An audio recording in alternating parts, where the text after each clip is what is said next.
I have heard one very powerful statement. एक lunch, दो punch, life is lunch. मतलब life का the purpose of life for so many people दिन का एक lunch करना है, दो punch करना है और फिर life lunch है. उसके अलावा कुछ और देखने सोचने की जरूरत नहीं है. क्योंकि मुझे लगता है वो cultural shock is I think सही भी है, बिकॉज कॉलेज में जो हमें दिखाया जाता है ना वो फैंसी वर्ल्ड और एक all together different life into the corporate. जब कॉर्पोरेट में आप जाते हो तो एक अलग ही पूरा आपका 360 डिग्री चेंज है. Reality check. Reality check, yes. So when we say culture shock, the prime reason of these culture shocks are what you just said. What we imagine and what we experience. There's a huge gap between the two. Because imagination ये होता है मैंने MBA कर लिया है कल मैं जाऊंगा HR आएगा और मुझे manager of XYZ department I'll be having a very good cabin 4 people would be knocking my doors and may I come in what is the order for me what I have to do for the day. But that's not the reality. When you really work on a day to day basis, you really have to make your own way. So, MBA is just a passport, offer letter is the visa. When you enter this space, you really have to make your mark. And that is what you have to do every day. It's not something, and this is why we have the cultural shocks. Every organization have a very different culture.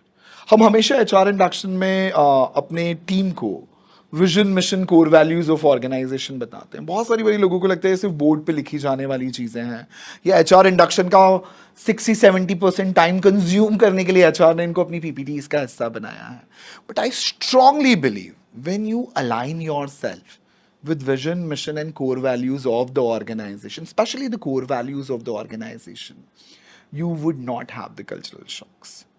Because these core values define how the organization would operate.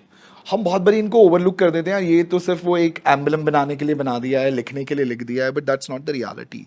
जो एक director है जो managing director है जो owner है जो leadership है वो मॉर्निंग इवनिंग नून उसके बारे में सोच के अपने एक्शंस को डिफाइन एंड डिसाइड करते हैं. और जब हम उससे अलाइनमेंट मिस कर जाते हैं तो फिर गड़बड़ होनी शुरू हो जाती है और फिर वो कल्चरल शॉक्स लगने चालू हो जाते हैं. लगते ही रहते हैं. सो सबसे पहले अगर मैं स्टूडेंट्स की बात करूँ, how they should prepare themselves from shifting from college to corporate.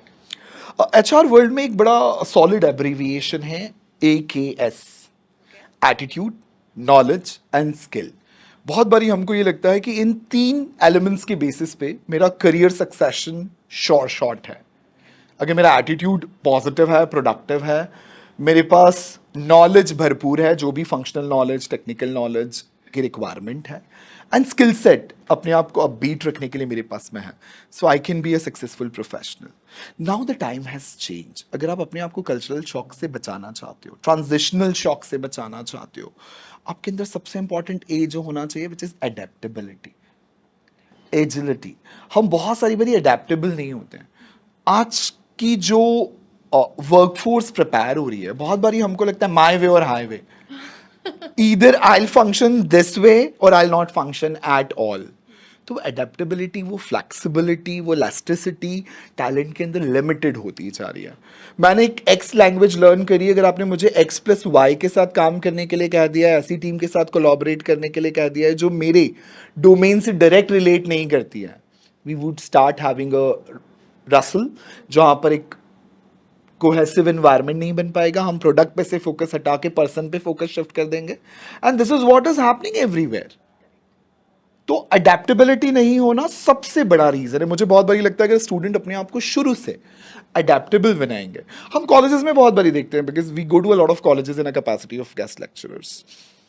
एक स्पेसिफिक स्पेशलाइजेशन ब्रांच के बच्चे को अगर आप दूसरे स्पेशलाइजेशन ब्रांच के बच्चे के साथ कोलैबोरेट करने के लिए कह दो किसी प्रोजेक्ट के लिए they have a lot of issues and excuses and reasons.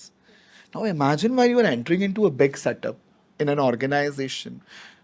Being an HR, मुझे फाइनेंस के साथ भी कोऑर्डिनेट करना है मुझे मार्केटिंग के साथ भी कोऑर्डिनेट करना है मुझे ब्रांडिंग के साथ भी कोऑर्डिनेट करना है मुझे ऑफिस मैनेजमेंट के साथ भी कोऑर्डिनेट करना है. आई कांट जस्ट से बाबा मैं तो HR हूँ मैं सिर्फ मेरी टीम 10 लोगों की जो है मैं उन्हीं HRs के साथ कोऑर्डिनेट करूँगा. Every day you have to coordinate with so many people. I think this is going to be very interesting for all of us. Must watch. Thank you. Stay tuned with the HR Scoop.